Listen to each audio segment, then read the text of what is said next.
I worked security at the Kardashian mansion, and what I saw that night will haunt me forever. One night, I witnessed something so bizarre and terrifying that I couldn't ignore it anymore. A second Kim Kardashian, exactly like the first, was brought into the mansion, like it was nothing unusual. But the longer I watched, the more I realized something wasn't right. This wasn't just a celebrity with a perfect life. No, there was a much darker secret behind the curtain of fame. I was about to learn a truth that would change everything, and I could never go back. When I first got the security job at the Kardashian mansion, I couldn't believe my luck. A chance to work in the heart of Hollywood's most famous family? I was buzzing with excitement. The mansion was every bit as spectacular as you'd imagine. Massive, luxurious, like something straight out of a movie. I couldn't wait to see it all firsthand, to be part of this glamorous life. But what I didn't know then was that working there would pull me into a twisted reality far darker than anything I could have imagined. I arrived on my first day, eager to see what kind of life these celebrities lived behind closed doors. The mansion was quiet, almost too quiet, as if it were hiding something. There was a level of perfection here that felt unnatural. I couldn't help but notice the way the staff moved through the house like well-oiled machines. Efficient, silent, and almost robotic. But what really struck me was how everyone seemed to know their place. Every word, every step, every action felt calculated, like they were all just playing parts in a movie that no one else could see. At first, everything seemed ordinary. The Kardashians weren't exactly approachable, at least, not to a lowly security guard like me, but I got the feeling they didn't want to be. I saw Kim, of course, but she wasn't just Kim Kardashian. She was a walking, talking brand. There was an air about her, like she was always performing, always on stage. The way she moved, the way she spoke, it all felt rehearsed, even in the most mundane moments. But it wasn't just Kim. The entire family had this quality. Everything they did felt like it was meticulously designed. The way they smiled, the way they posed for pictures, even the way they dressed.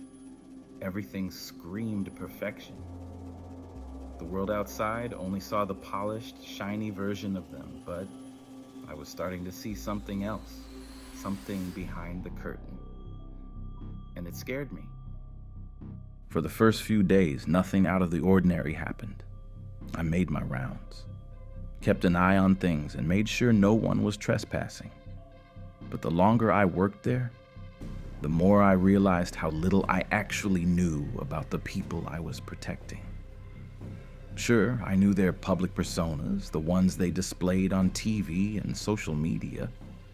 But what about the real people behind the fame? What secrets were they hiding?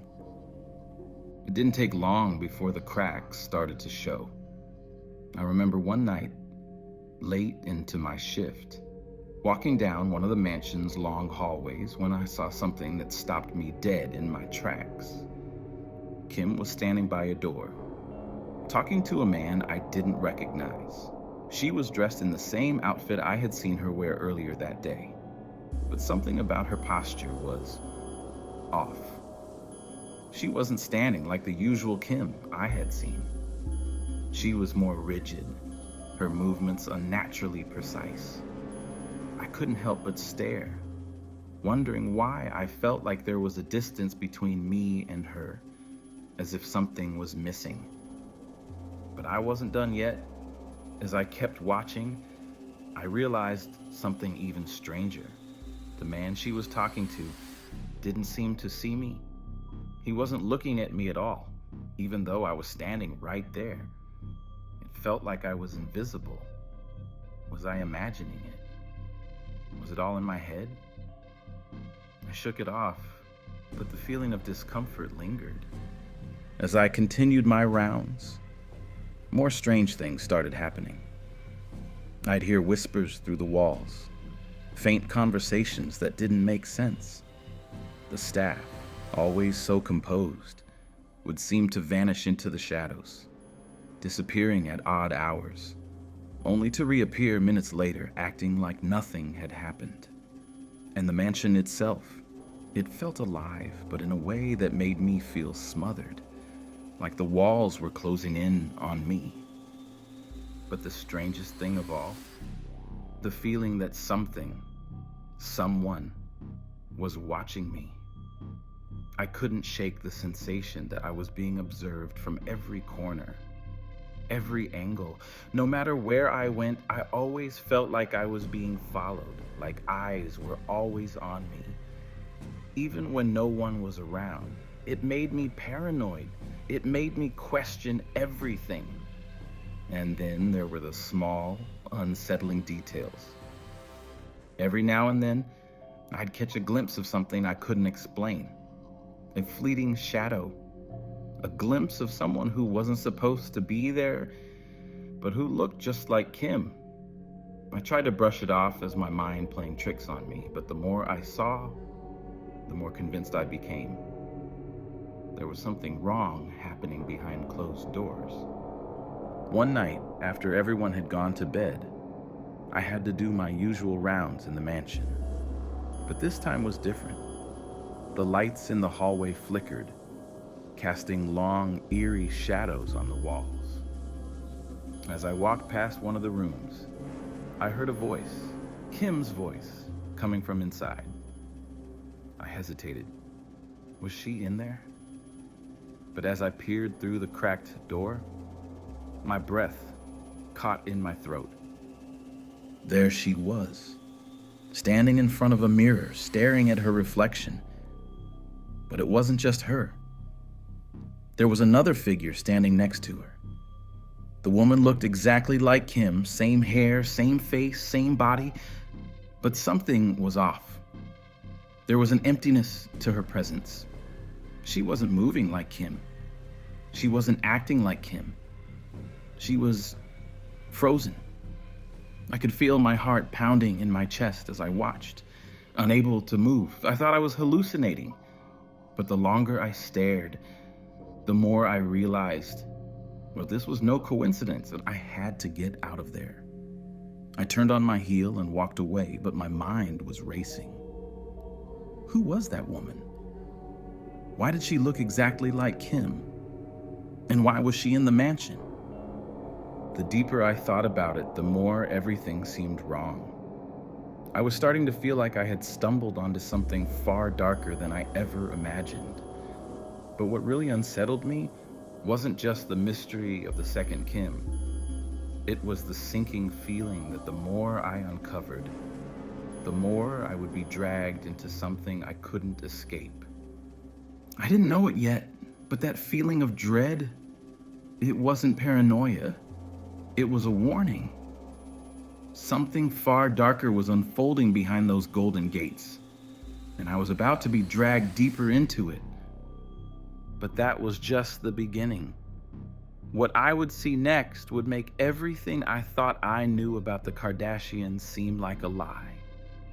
I thought it was just a one-time thing, a strange moment that didn't mean much. But the more I tried to push it to the back of my mind, the more I realized something wasn't right. The mansion had an air of perfection, sure, but it wasn't just the decor or the lavish lifestyle that felt off. No, it was something darker, lurking beneath the surface. The perfect lives they portrayed to the world? It was a facade, and I was starting to see cracks in it. Big, terrifying cracks. The more time I spent at the mansion, the more I started to notice the little things.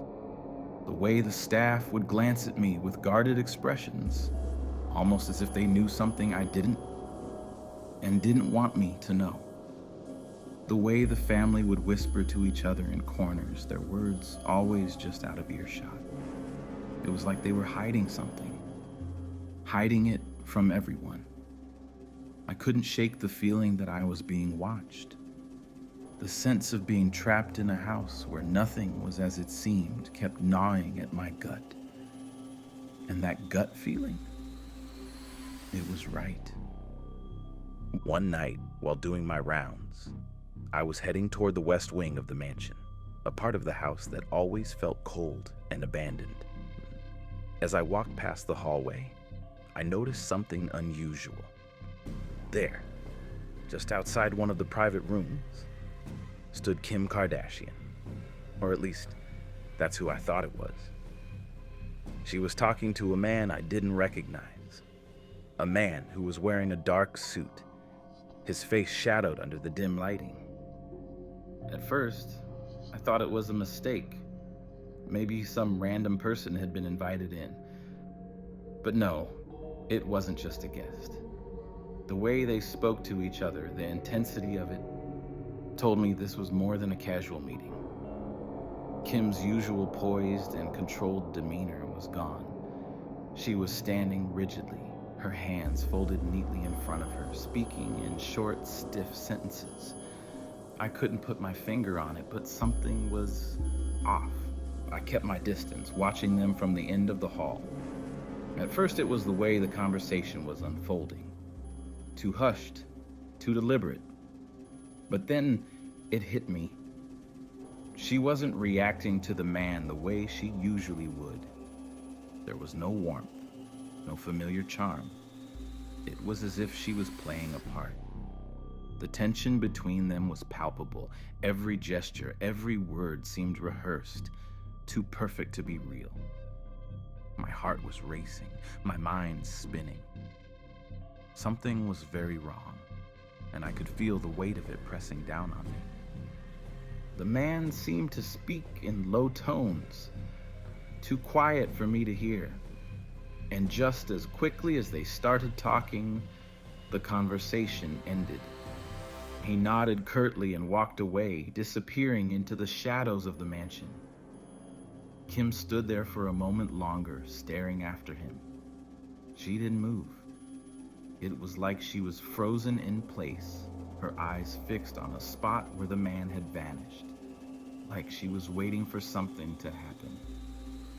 For a split second, I thought she would turn and head back to the main part of the house, but instead, she took a few steps toward the door, an old wooden door that I had never noticed before. She reached for the handle, but just before she opened it, I saw something that made my blood run cold. There, standing behind her, was another woman. She looked exactly like Kim. Same hair, same face, same body. It was like looking into a mirror. But this woman wasn't moving like Kim. She wasn't standing with the same poise.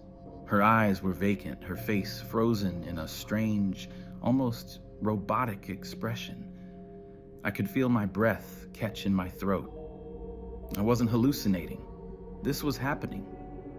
There were two Kims. The first one, the real Kim, I thought, turned slowly, her face unreadable as she looked at the second woman. The air between them felt charged, electric, as if something significant was unfolding right before my eyes. And then, without a word, Kim walked into the room, the door creaking shut behind her. I stood there, rooted to the spot, heart pounding in my chest. What the hell had just happened? I had seen it. I thought about turning around, leaving the mansion, and never coming back. But I couldn't. I was too far in, too deep. My curiosity gnawed at me, pushing me to uncover the truth. Over the next few days, I tried to shake off the feeling of unease, but it lingered, hanging in the air like a thick fog.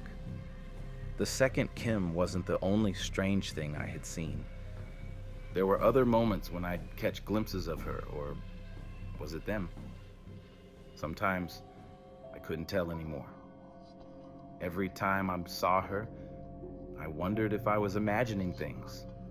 But the more I looked, the more I realized there was no way this could be a coincidence. This was something much darker, something that couldn't be ignored.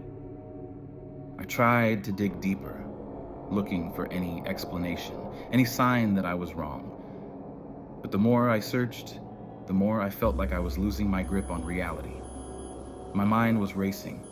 My thoughts were scattered. I couldn't figure it out.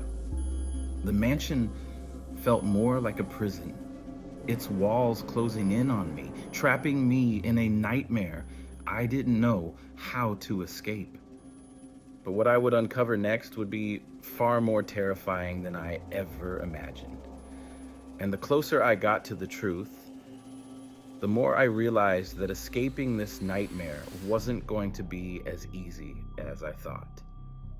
The longer I worked at the mansion, the more I started to feel like I was trapped in some twisted version of reality.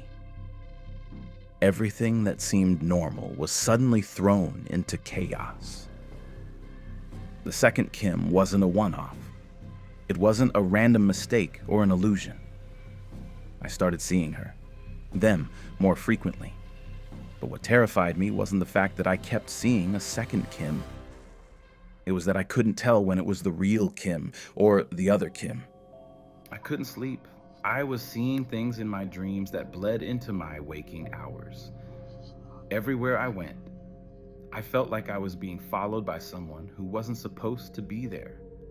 I could hear whispers in the corners of my mind, voices telling me to stop, to leave, to forget what I had seen. But the more I tried to push it away, the stronger the feeling became that I was caught in something much bigger than I could have imagined. The mansion, once a place of glamour, felt like a prison, and I was the one who had unlocked the cage. The sightings were always subtle at first. One day, I was walking through the garden when I saw Kim standing by the pool, talking to someone. But it wasn't just her.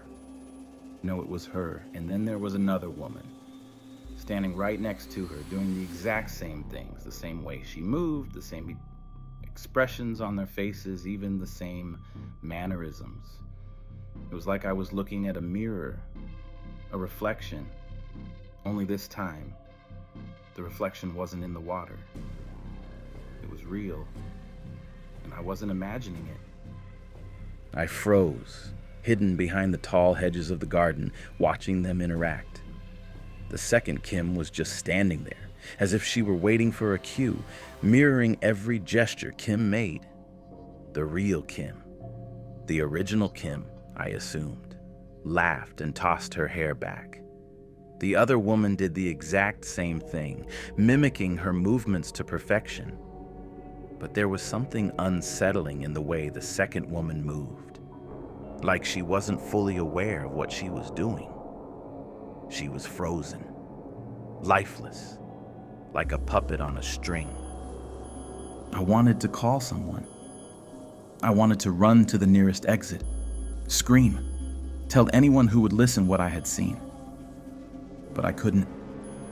The strange feeling of dread kept me rooted to the spot, watching them with wide eyes.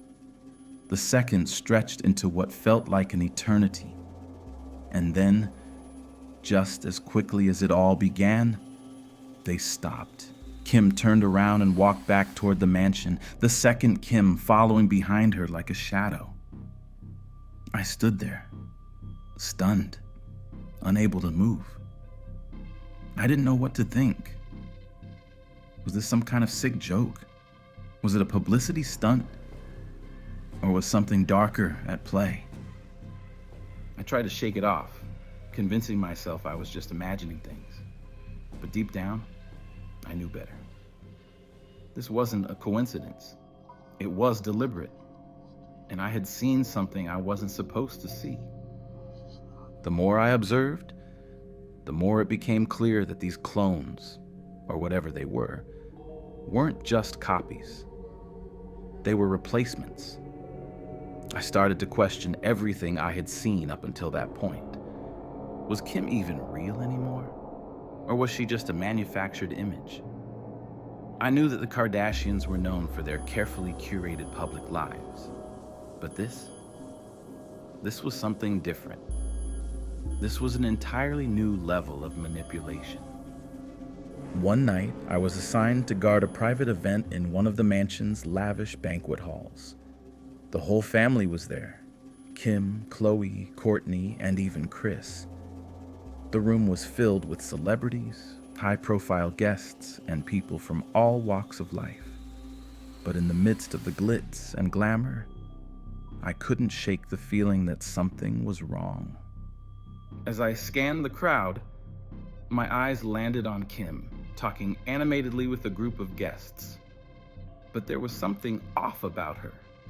The way she was speaking, too perfect, too controlled. I couldn't put my finger on it. But as I looked closer, my heart dropped into my stomach. Standing next to her was another Kim. Exactly the same, down to every detail. Same hair, same makeup, same designer dress. It was as if they were twin sisters, but they weren't. They couldn't be. This wasn't normal. I kept my distance, watching them both from across the room. The second Kim didn't speak, didn't move, but she was there, perfectly in sync with the first. And it wasn't just a one-time occurrence. Every time I looked away and then back again, there she was. The second Kim was always right next to her, doing everything the first Kim did. I couldn't keep it together anymore. I was losing my grip on reality. This wasn't just about celebrity or fame. This was something far darker, something twisted beyond anything I could have imagined. And the more I saw, the more I realized that I wasn't just witnessing a bizarre family secret. I was witnessing something that should never have existed in the first place. I couldn't stay silent. I had to find out what was going on. So I did what anyone would do in my position. I started digging. I searched the mansion's security footage, looking for anything that could explain what I had seen. I was desperate for answers, and what I found nearly made me pass out in shock.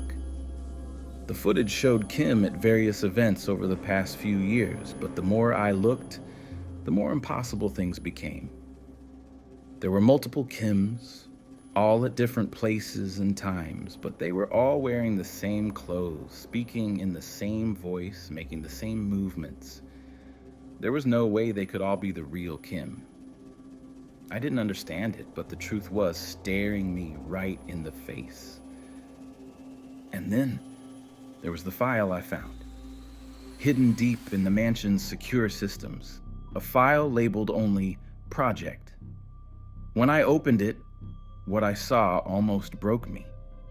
The family had been using clones. They had perfected the art of duplicating themselves, manipulating their image to stay on top, to never age, to never change. This was no longer about reality TV or social media fame. This was a game of life and death. They had created something monstrous to preserve their legacy, and I had stumbled into their twisted world. But that wasn't the worst part. No, the worst was yet to come. Because what I learned next would make everything I thought I knew about the Kardashians seem like a harmless fantasy. I thought I had uncovered everything, that I knew the truth. But what I had stumbled upon, it was just the tip of the iceberg. The deeper I dug, the more I realized I was up against something so much darker, so much more dangerous than I ever imagined. The Kardashians weren't just creating clones or lookalikes. They were running an entire program, something scientific, something unnatural. At first, I couldn't even comprehend what I was looking at. The file labeled Project seemed to contain everything: the methods, the dates, the people involved.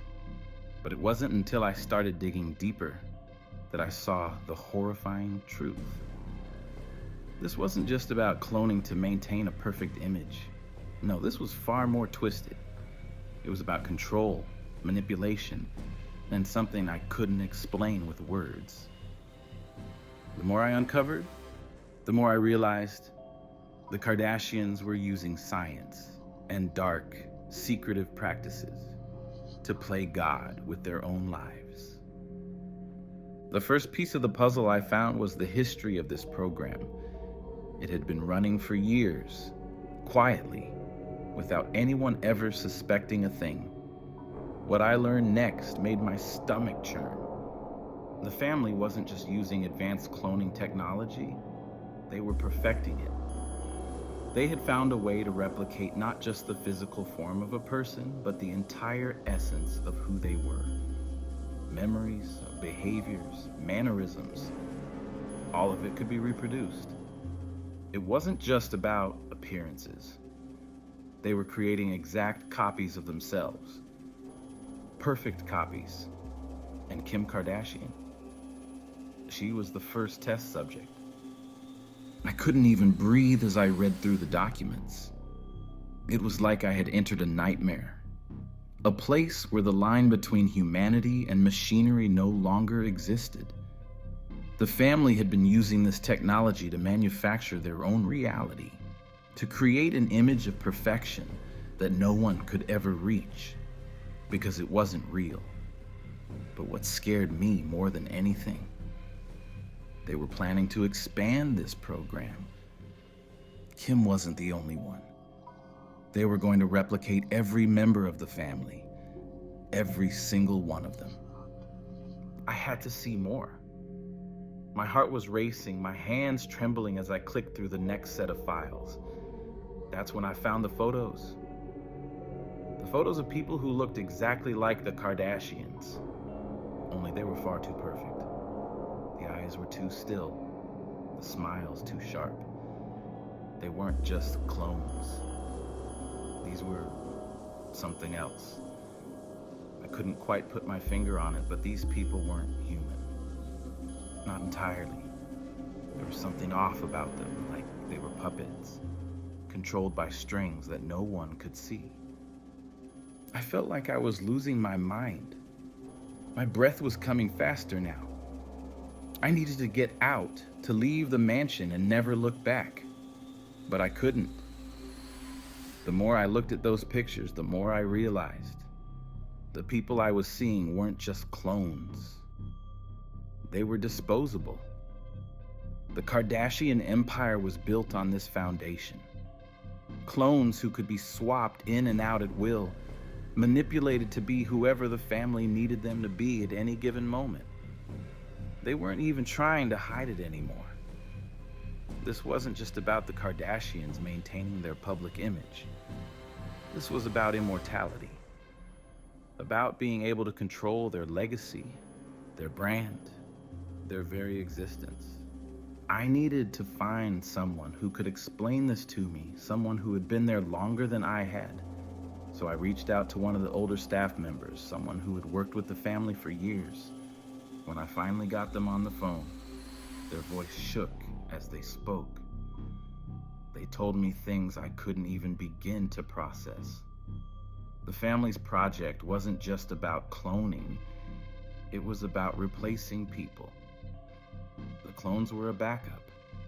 They weren't just copies. They were ready-made replacements for anyone who fell out of favor.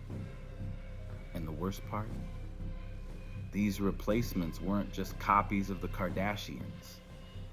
They were copies of everyone around them, friends, employees, anyone who could help maintain their image. I could barely comprehend what I was hearing. My mind was reeling, spinning in circles. The family wasn't just living their lives in the public eye. They were controlling them, manipulating every detail, every moment with the help of these clones. The more I thought about it, the more I realized the depth of their power. They didn't just control their image. They controlled reality itself. And they had been doing this for years, hiding in plain sight. I felt a cold sweat break out on my skin. The air around me seemed to thicken, And for the first time since I started this job, I felt trapped. The walls of the mansion, which had once seemed so grand, now felt like they were closing in on me. I had seen too much. I knew too much. And now, I was in too deep. There was no turning back. But the worst part? What I uncovered next. I thought I was already at the edge of the abyss, but I hadn't seen the full picture yet. What I was about to learn would shatter everything I thought I knew about the Kardashians and force me to make a choice I never thought I'd have to face. I should have walked away. I should have run, but I didn't. I kept going. And that decision, well, would be the one I'd regret for the rest of my life. But the worst wasn't over. Not by a long shot. What came next would make everything I had uncovered feel like a small piece of the puzzle. A puzzle that, once completed, would be too terrifying to even consider. I thought I had uncovered the worst of it, but I hadn't even scratched the surface. What I was about to discover made everything I'd found before feel like a warm-up. The Kardashians' empire wasn't just about fame or wealth. It was something far darker, a reality that wasn't real at all. They had turned deception into an art form, masters of creating a world that was nothing more than an illusion. After speaking with the former employee, I couldn't shake the feeling of being watched. The eyes that had once felt distant were now closing in. Every move I made seemed to be under scrutiny. The mansion felt alive, breathing down my neck as if waiting for me to slip up. I couldn't escape it. It was only a matter of time before I found myself trapped in a nightmare. I kept going back to the files I had uncovered, trying to make sense of the clones and replacements. But it wasn't enough. I needed more. Something that would finally explain what was really happening. That's when I found the footage. This wasn't the typical surveillance footage. It was raw, unfiltered, and it showed everything. At first, I didn't believe what I was seeing. I clicked through the files, my hands trembling, each video worse than the last. There, on the screen, was Kim Kardashian. But not the Kim I knew. This one was different. The first video showed Kim in front of a mirror in a private room, wearing the same outfit as earlier, but something was off. Her face, wrong. The eyes weren't right, cold and lifeless, as if she were staring at a reflection that wasn't really hers. She stood still, waiting for something, but nothing happened. The second video was worse. In the kitchen, Kim spoke to a staff member, but her movements were too controlled, too deliberate. Her smile too wide, too perfect. It was like a mannequin, her every gesture calculated. But when she turned her head toward the camera and locked eyes with the lens, I swear she looked directly at me. I froze. In that brief moment, I saw something, an unnatural flicker in her eyes, like she knew I was watching, like she was aware of the role she was playing. I slammed my hand against the desk, heart pounding. This wasn't a coincidence. The more I watched, the more I realized that Kim wasn't the only one being controlled. This wasn't just about cloning, it was about creating puppets. The real Kim, the woman behind the image, was gone, replaced. And now I was staring at something twisted, a version of her that had been distorted beyond recognition. The more footage I watched, the more I uncovered. I saw Kim and other family members moving in ways that were too rehearsed, too perfect. It wasn't just for the cameras. It was for each other, for an audience they controlled. Every gesture, Every word was a lie. They weren't who they appeared to be anymore. Then I saw it. The footage that shattered everything. A private meeting inside the mansion. The camera hidden in the corner. Kim was there, but she wasn't alone. There was another woman in the room, sitting in the shadows. At first I thought it was just another staff member, but as the camera zoomed in, I realized this was someone who looked exactly like Kim. The two women weren't talking to each other. They were reporting to each other, speaking in robotic tones, detached. It was like watching two machines communicate. Only these machines wore human skin. I was about to turn off the footage when I saw something that made my blood run cold. Kim, or what I thought was Kim, looked at the other woman with a knowing glance. It was like they were saying, "It's time." And just like that, the second woman stood up, her movements synchronized with the first. They walked toward the door, side by side, as if they were two halves of a whole. I felt sick. I couldn't breathe. This wasn't about fame or public image anymore. This was about creating versions of themselves. Clones, lookalikes, beyond human. They weren't just celebrities. They were gods, manipulating lives like puppets. And I was just a pawn in their game. The truth was too overwhelming, too terrifying to ignore. The more I uncovered, the deeper I sank into their world. The mansion's walls seemed to close in on me. The family was everywhere, watching, waiting for me to make a mistake. I was trapped. And the more I learned, the more I realized there was no escape. But the worst part, I still didn't know how far it went, how deep the lies ran, how many of them were real. I thought I had uncovered everything. I thought I knew the truth, the twisted secrets that lurked behind the perfection of the Kardashian empire. But I was wrong. What I uncovered next was the stuff of nightmares, so dark, so incomprehensible, that it made everything I had seen before seem like child's play. This was the moment when I realized just how deep I was in, and there was no way out. One night, when the mansion was quieter than usual, I found an unmarked door deep in the east wing. I'd never seen it before. Old, thick wood standing like a guardian to whatever lay behind it.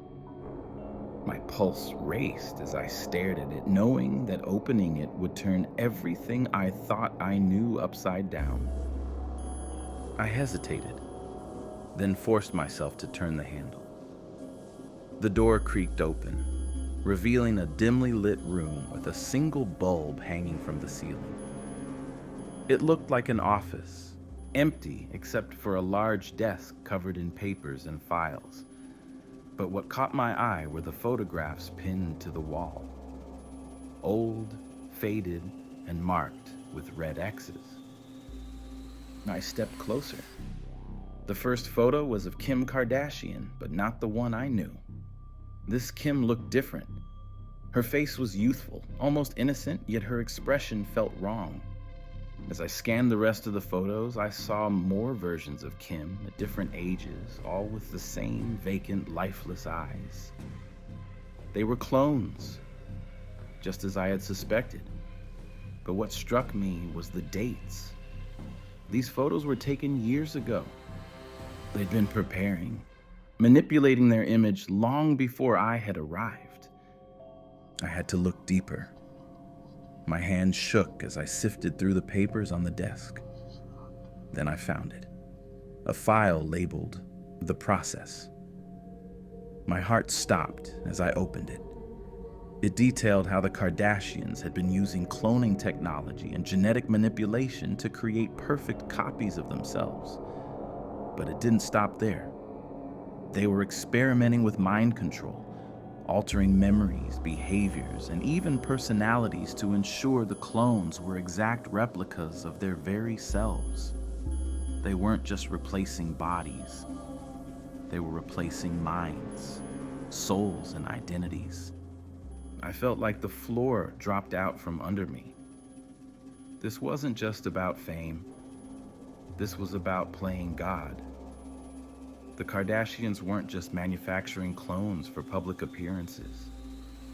They were creating perfect versions of themselves to ensure their power, legacy, and control would never fade.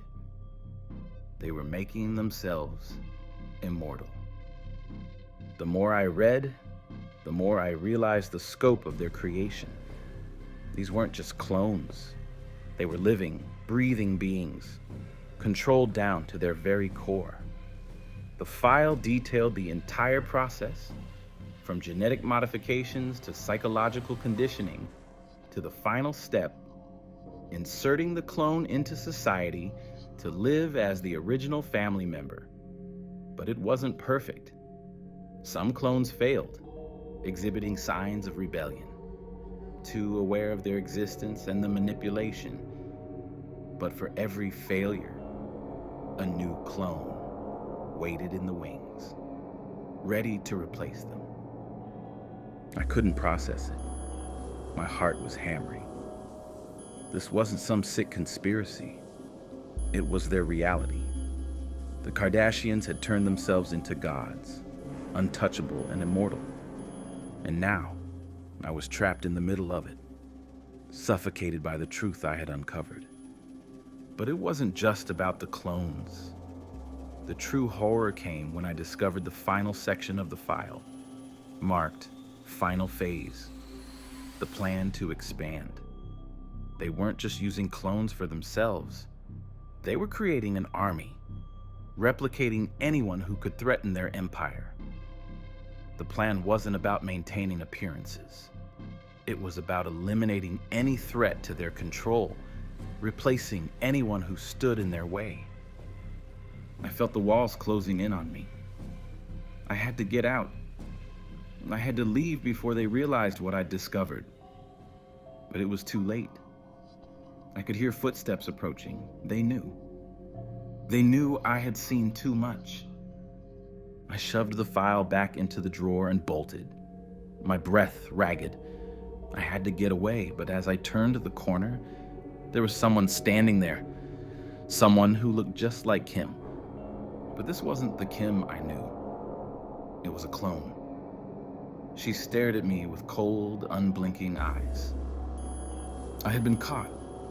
I was trapped in their world of lies, unable to escape the nightmare I had uncovered. What would happen next? I wasn't sure. But one thing was certain, they weren't going to let me walk away. I thought I could escape. I thought I could outrun this nightmare. But I was wrong. There was no escape. No walking away from the twisted world the Kardashians had built. I was deep inside it, trapped in a maze of lies and manipulation, with no way out. The woman in front of me wasn't Kim. Not the real Kim. Not even the second Kim. This was something worse. She stood there, her cold eyes locked onto mine, and I could feel my heart racing in my chest. Every instinct screamed to run, but I couldn't move. I was frozen. She didn't speak at first. She just stared at me. Was she a clone? An imposter? My mind raced, trying to make sense of it all.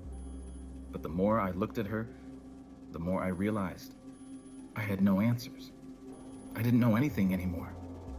Then, in a voice that cut through the silence, she spoke. "You've seen too much," she said, her words as sharp as a knife. "It's too late to turn back now." The chill that ran through me was suffocating. The walls of the mansion felt like they were closing in, and with each passing second, I felt more trapped. There was nowhere to go, no way out.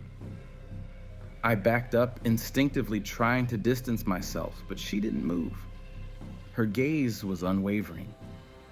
"You know too much about us," she continued, "and that's a problem."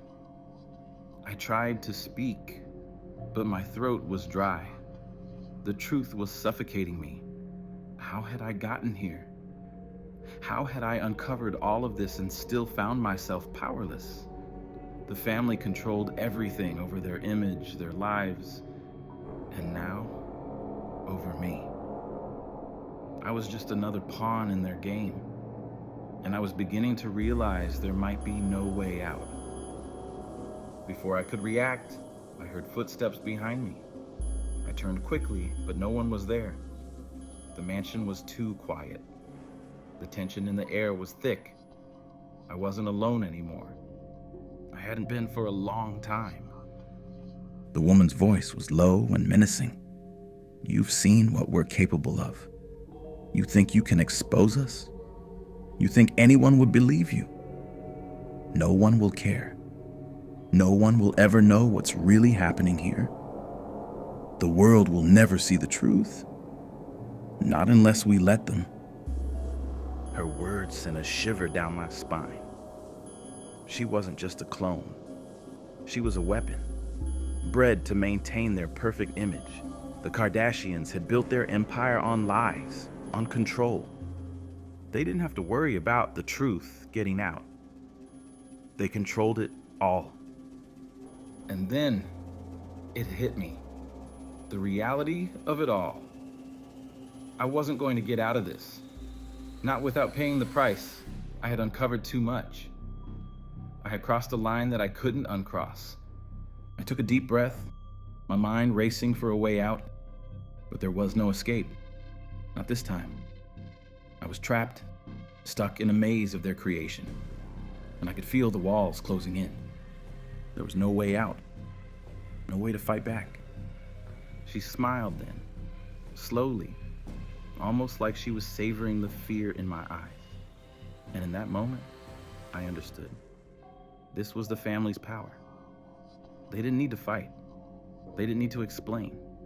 They didn't need to care about anything or anyone.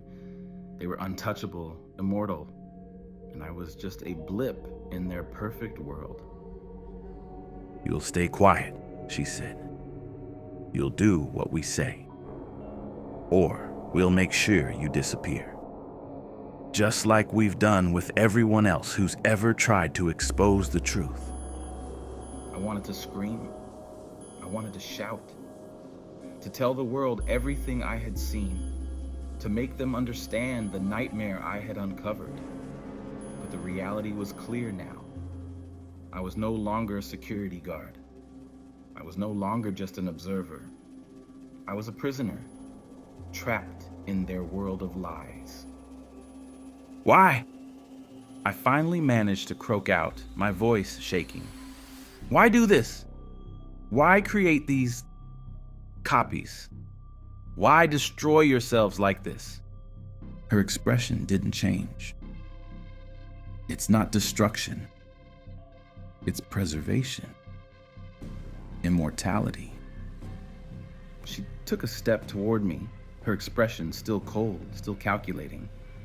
"You know the truth now," she said, her voice low and dangerous, "and we'll make sure you live with it. For as long as it takes." I turned to run, but before I could move, I heard a voice behind me. And then I knew. It was too late. I thought I had uncovered the worst of it, but the real nightmare wasn't the truth.